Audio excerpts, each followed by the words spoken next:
Mesdames et messieurs, amis téléspectateurs, bonsoir et bienvenue dans votre émission Rencontre. Aujourd'hui, nous sommes à la rencontre de l'Académie du Royaume du Maroc. Nous sommes bien entendu à Rabat dans le cadre de la 47e session de l'Académie du Royaume du Maroc et nous allons découvrir ensemble donc cette institution aussi illustre comme l'indique son nom, parce que pendant 3 jours nous avons assisté à des débats très importants et nous avons M. Abdelagil Lajomri qui est donc le secrétaire perpétuel qui va nous présenter donc l'Académie. Bonjour, monsieur le secrétaire perpétuel. Bonjour, je suis très content de vous recevoir dans cette institution. Merci beaucoup. Que vous puissiez la découvrir et la présenter à nos amis guinéens. Merci beaucoup. Et nous savons, dans toutes les formes, il y a eu assez de réformes. Mais les dernières réformes aujourd'hui qui a été proposée par le roi, Sa Majesté, a été une réforme importante. Parlez-nous donc de ces nouveaux statuts-là. L'Académie a été créée il y a 47 ans, vous voyez, puisque nous sommes à la 47e session. Et Sa Majesté, Mohamed VI, que Dieu l'assiste, a estimé qu'elle devait se transformer avec l'évolution actuelle des exigences, si vous voulez, du monde moderne. L'Académie actuellement est constituée de 4 institutions. Okay. D'abord l'Académie classique, celle qui reçoit 30 académiciens marocains et 30 correspondants étrangers. Et nous sommes en train actuellement de constituer ces nouveaux académiciens. Deuxièmement, l'Institut royal d'histoire du Maroc. L'Institut royal d'histoire du Maroc, et vous savez très bien que la recherche en histoire, la connaissance de l'histoire, la découverte de l'histoire est quelque chose de très important pour la jeunesse d'aujourd'hui. Il faut que l'histoire soit découverte au niveau des recherches et que cet enseignement de l'histoire soit un enseignement qui insère les jeunes dans leur vie, dans l'histoire, au lieu d'avoir, si vous voulez, des lectures d'histoire tout à fait erronées. Troisièmement, l'Institut académique des arts, c'est-à-dire un institut qui va se préoccuper de la réflexion et d'encouragement de tous les arts marocains ou tous les arts des arts traditionnels aux arts modernes. Et puis, une haute instance très importante, la haute instance de traduction. Parce que nous estimons que la traduction est la source à la fois du savoir et des avancées dans le savoir. Si par exemple nous traduisons des œuvres de Wolof ou des contes ou des épopées du Wolof en arabe, ce serait quelque chose de fabuleux. Aujourd'hui, 60 membres, 30 membres marocains, 30 membres. Parlez-nous de ces statuts de membres. Les membres sont des personnes qui ont, si vous voulez, dans leur vie, rendu service à l'humanité sur le plan du savoir, sur le plan des connaissances, sur le plan de l'action. Car vous savez très bien que dans l'académie précédente, par exemple, nous avions 4 Africains qui étaient membres de l'académie, dont 3 sont décédés. Un actuellement a fait le siècle, Martar Ambou, par exemple. L'année dernière, nous avons fêté ses 100 ans. Il y a eu le président Senghor, il y a eu le président Ahidjo qui va bientôt faire 100 ans de la naissance, et puis le monseigneur Gantin qui est un cardinal béninois et qui a fait partie, si vous voulez, de cette académie. Donc, si vous voulez, nous sommes en train de constituer la nouvelle académie dans la même dimension, mais ça, ce sont les personnels illustres qui faisaient partie, ou d'autres feraient partie de l'académie, mais il y a d'autres, si vous voulez, qui sont des personnes qui vont pouvoir enseigner, faire des recherches, organiser des séminaires, des rencontres avec les jeunes d'aujourd'hui et leur montrer ce qu'eux ont fait pour leur pays. Il y a dans cette académie des chercheurs. À quoi consiste réellement le rôle des chercheurs, des professeurs qui y sont? Voilà, nous, d'abord les académiciens sont en eux-mêmes des personnes qui ont déjà constitué une œuvre. Donc ils présentent cette œuvre à ce qu'on appelle nous les doctorants. Le public que nous accueillons, ce sont des étudiants doctorants qui arrivent à un certain niveau de leur recherche. Et là, ils sont en contact avec ces académiciens, aussi bien marocains que correspondants étrangers. Mais nous faisons venir des enseignants, chercheurs de toutes les universités du monde et j'espère que nous allons faire développer de plus en plus avec l'Afrique et en particulier avec la Guinée, comme vous le savez, et nous allons essayer de les faire rencontrer. Par exemple, vous avez au niveau de l'histoire, par exemple, il y a tel chercheur marocain ou autre sur l'histoire du Maroc, par exemple, sur une dynastie, sur une période, sur un événement, qui travaille, par exemple, dans une université américaine ou japonaise ou chinoise ou autre, mais que les étudiants ne rencontrent que par son œuvre. Nous, on les fait rencontrer, j'allais dire physiquement. Il vient et il organise des séminaires au cours d'une semaine, 10 jours, sur son enseignement et sur ses recherches. Voilà, l'Académie du Royaume du Maroc, c'est aussi l'appui aux différentes institutions africaines. Hein. C'est la vocation que vous tracez désormais. Absolument. Et lors de votre passage à Conakry, vous avez l'Académie en train de rentrer dans un projet, ou dans 2 projets d'ailleurs, l'école Sansi Kaba, le groupe scolaire Sansi Kaba Diakité, et puis l'Académie de Conakry. Voilà, exactement. Ce sont deux projets que nous sommes en train d'étudier avec notre ami Sansi et qui seront des projets pour nous très importants. D'abord, celui qui va être très rapidement finalisé, c'est celui de l'école. Okay. Ah oui, c'est là le savoir. C'est celui de l'école et je suis personnellement très ému parce que la visite que j'ai faite a été une visite touchante, émouvante et nous avons déjà le projet, il est là, nous sommes en train d'étudier le financement et nous allons pouvoir avec nos amis et aussi avec l'aide de notre ambassade sur place très rapidement commencer. L'autre point très important mais très simple, c'est que j'ai demandé, et ça pour faire découvrir et connaître le Maroc aux jeunes Guinéens, j'ai dit que l'Académie accueillerait 5 ou 6 bacheliers ou bachelières qui réussiront cette année de cette école ici. Waouh, quelle bonne nouvelle! Non, je l'avais déjà dit, et ici, dans ces lieux, et ils découvriront. L'autre point qui est très important, ce projet qui est, je crois que c'est l'Académie du Livre, d'après ce que j'ai compris, est un projet qui va être étudié. Nous sommes en train de faire une étude de faisabilité, vous savez très bien, ça vous savez mieux que moi, il faut toujours faire une étude de faisabilité. Exactement. Et la compagnie et l'Académie s'engage à accompagner les responsables et décideurs, comme notre ami qui m'a apporté le projet, et nous, j'espère que nous arriverons à le réaliser. Mais ça va demander un peu plus de temps. Un peu plus de temps, bien entendu, le temps gère les choses et c'est grâce au temps que nous nous retrouvons dans ce bel ensemble institutionnel aujourd'hui qu'est l'Académie du Royaume du Maroc. Merci de nous avoir reçus ici chez vous, mais c'est chez moi. Vous êtes chez vous. Voilà. Et je veux quand même assister et dire que nos amis guinéens et nos amis africains sont ici. Nous avons créé, comme vous le savez, une chaire des littératures et arts africains pour accueillir justement tous nos amis africains et faire en sorte que les publications ne passent plus toujours par l'étranger, la France et au Maroc. Mesdames et messieurs, avant donc de clôturer cette émission, nous allons écouter M. Eugène Bodé, l'administrateur délégué de la chaire des littératures et des arts africains. Monsieur le secrétaire perpétuel, merci beaucoup.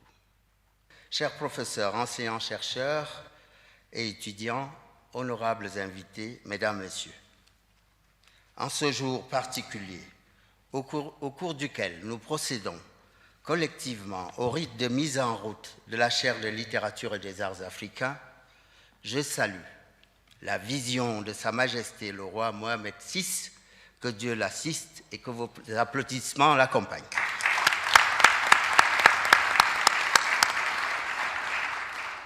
Merci, Monsieur le secrétaire perpétuel, de m'avoir appelé à la tête de cette nouvelle chaire à administrer, à animer, à contribuer à la plus belle des actions, celle qui rend grâce, celle qui expose sereinement ce que l'on a reçu comme héritage, ce que l'on en a fait, ce que l'on compte en faire dans le domaine de la culture.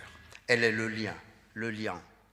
Elle est catharsis et restauration. Elle est le sentier et la table des divinations. Elle est un exposé et une exploration de plus grand que soi. Elle est ce qui rend compte de ce qu'on est, mais que sommes-nous donc? Pas seulement des êtres biologiques, mais des identités remarquables. Vous l'avez dit, Monsieur le secrétaire perpétuel, vous l'avez poursuivi, Monsieur Tahar Benjeloun, et ici, nous sommes certes des identités un peu appelées par les hasards de l'histoire à partir de père et mère, mais nous sommes surtout des êtres brassés, car le produit d'une histoire, de ses aléas et d'une géographie. Nous sommes le résultat d'un ensemble à dossier à plus grand que l'instant, à plus vaste que les apparences.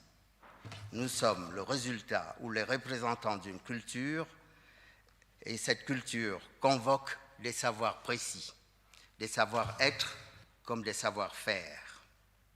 Ils sont, hélas, parfois ignorés, ici même, en Afrique. Ils peuvent être piétinés ailleurs, et c'est pour cela que vous vous êtes élevé contre des piétinements qui ont atteint l'un des nôtres, Yambo Wologem.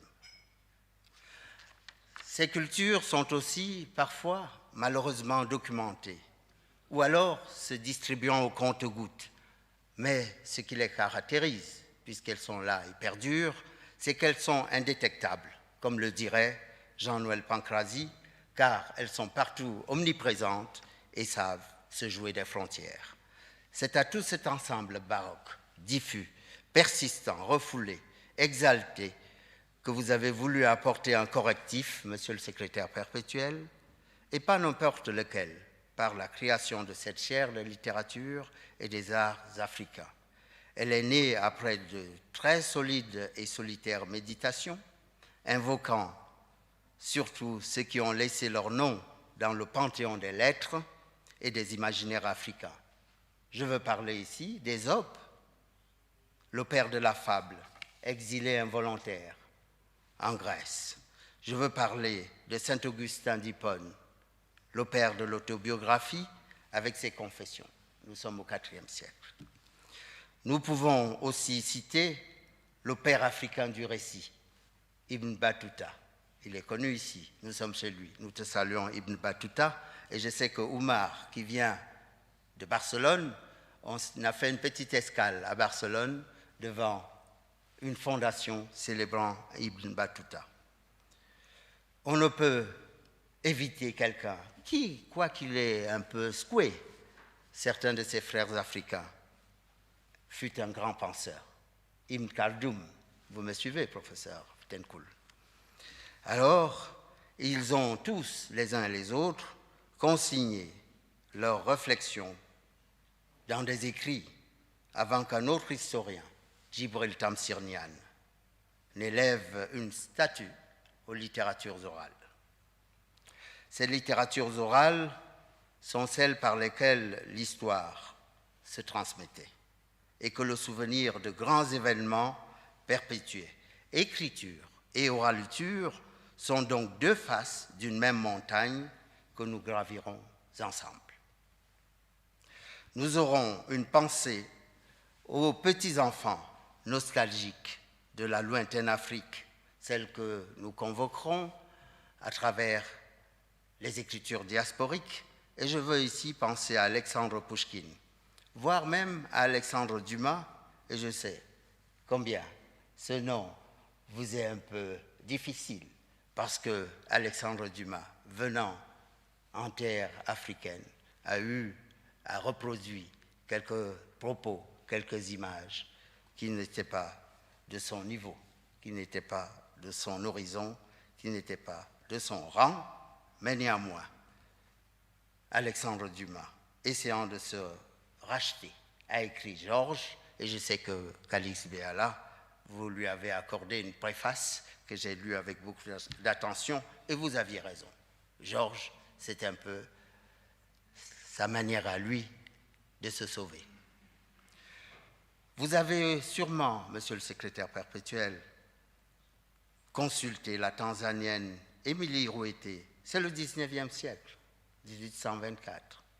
1844, pardon, 1924, qui est l'une des premières femmes des lettres africaines, et elle a la particularité d'être à la fois africaine, arabe, par un métissage, puisque c'est une princesse d'Oman. Nous avons un prince ici, mais nous convoquons aussi des princesses, son Excellence. Et cette fille de Zanzibar est donc rentrée dans la littérature comme une princesse des lettres, et ces princesses des lettres n'ont pas disparu de notre horizon, puisque nous avons quelques spécimens dans la salle. Je reviens à Calix et bien sûr à Simone Schwarzbart. Mais on ne peut parler évidemment de Simone sans André. Tous deux ne s'embarrassèrent d'aucune réserve pour entamer leur contestation et leur odyssée autour des tragédies du monde, en duo ou en solo. Ils ont écrit l'un, Le Dernier des Justes, qui lui a valu aussi quelques mésaventures. Mais il a trouvé refuge au loin, en Guadeloupe, et il est revenu fréquenter quelques berges, je crois, à Lausanne, puis vous êtes parti ailleurs pour explorer le monde. Mais ici même, où nous sommes, beaucoup d'écrivains ont aussi été vos conseillers. On a parlé de Driss Schreiby, mais on aurait pu convoquer Herdine, on aurait pu convoquer évidemment Choukri, on aurait pu convoquer Lefsa, auquel vous avez consacré ici un colloque retentissant. Vous avez, parce que vous êtes un homme d'esprit, vous ne vous arrêtez pas aux frontières, et vous savez que Kateb Yassine nous a laissé un héritage. Mais celui-ci ne peut être confisqué ni par des frontières physiques, ni par des frontières mémorielles, et encore moins par des frontières que vous célébrez, vous, qui sont le dépassement des inscriptions nationales. Donc c'est avec beaucoup d'émotion que, ne pouvant citer tout le monde, que je veux simplement vous dire à nouveau merci d'avoir créé cette plateforme pour que nous soyons encore plus africains et plus heureux de l'être. Notre chaire aura à repérer, à inventorier, à exposer les littératures écrites et orales, ainsi que les mouvements artistiques qui colorent de gaieté comme de méditation, d'engagement comme de sérénité nos adresses au monde. Nous le ferons dans une perspective certes historique, mais parce que nous devons décloisonner, nous le ferons aussi dans une perspective thématique. Nous ferons le décloisonnement parce qu'il inspire notre action, et ce décloisonnement n'est pas un slogan. Il trempe sa plume dans la passion du multiple pour célébrer et le songe et la danse, et l'aubade des coqs avant que ne blanchisse la campagne et ne s'éveille le berceau du monde, l'Afrique. Cela s'opérera par une approche nouvelle qui convoque à la fois la faculté de chanter, mais celle d'enchanter, qui célébrera, je l'ai dit tout à l'heure, le multiple, et Dr Rabia Marouche nous dira plus précisément dans quels axes nous nous situerons toute cette année, voire un horizon un peu plus lointain. Mais avant qu'elle ne vienne nous le dire, permettez-moi de saluer ceux avec lesquels nous entrons dans l'histoire. Vous, bien sûr, cher secrétaire perpétuel, et l'ensemble de vos collaborateurs. Je pense au professeur Bachir Tamer, inlassable acteur, cheveux au vent, du moins ce qui lui reste, mais je ne pourrais pas trop insister. Je ne pourrais pas trop insister, car je dissimule bien les miens, ou en tout cas ma tonsure sous un chapeau. Alors, à côté de Bachir Tamer, il y a aussi un autre inusable, le professeur Kotari. Il est, je pense, incollable pour tout ce qui concerne l'histoire, et notamment l'histoire de Rabat. Et vous savez que nous célébrons aujourd'hui Rabat, la capitale culturelle, non seulement de l'Afrique, mais aussi du monde islamique. Et Rabat est aujourd'hui notre ville. Vraiment, je vous demanderai pour Rabat une manifestation de votre joie d'y être. Je voudrais qu'un autre ami vienne à cette tribune. Il vient du golfe de Guinée. Il s'appelle Sansi Kaba Diakité. Il viendra en courant, j'espère. Ou alors il marchera à un pas de sénateur, s'il le veut. Je l'invite donc à nous rejoindre, sous vos acclamations, naturellement. Cher Sansi, une seule question. Qu'allons-nous faire ensemble? Et le « nous », c'est à Pierre aussi. Bonsoir à toutes et à tous. Merci à l'Académie du Royaume du Maroc pour l'invitation. Et surtout au secrétaire perpétuel pour la vision, pour la création de cette chaire. Merci au roi du Maroc pour la vision pour l'Afrique. Mesdames et messieurs, à vos grades et qualités, chers et jeunes, qu'allons-nous faire ensemble? Quelle question? Mais pour faire simple, nous allons devoir faire en sorte que cette belle chaire des lettres et des arts africains puisse permettre qu'on puisse rendre le livre et les auteurs africains sexy, qu'on puisse permettre que ces auteurs soient de plus en plus connus sur le continent. La formation sera centrale dans ce travail. C'est pourquoi nous devons créer rapidement une école pour les métiers de l'écriture et de la traduction en langue africaine. L'Afrique doit se raconter à elle-même et au reste du monde, car tout ce qui n'est pas raconté est oublié. Et tout ce qui est oublié, c'est comme si cette chose n'a pas existé. Mesdames et messieurs, nous devons faire aussi en sorte que les artistes, les écrivains puissent exister le plus longtemps possible. Et ce serait le cas de notre chère Myriam Makeba rapidement, parce que nous devons restaurer sa case à Dalaba pour en faire un musée.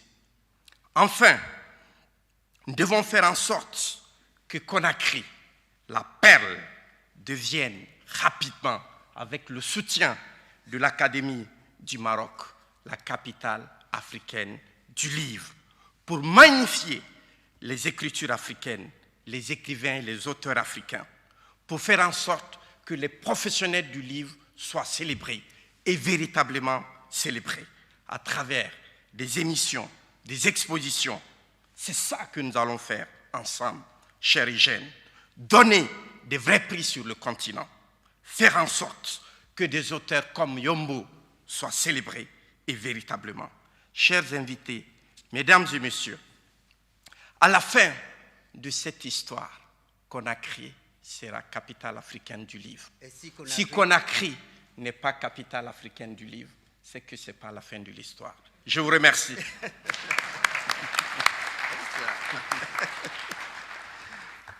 Merci. Voilà, merci donc de nous avoir reçus chez vous. Mesdames et messieurs, amis téléspectateurs, histoire de vous dire que le Maroc, la coopération sud-sud est une réalité désormais.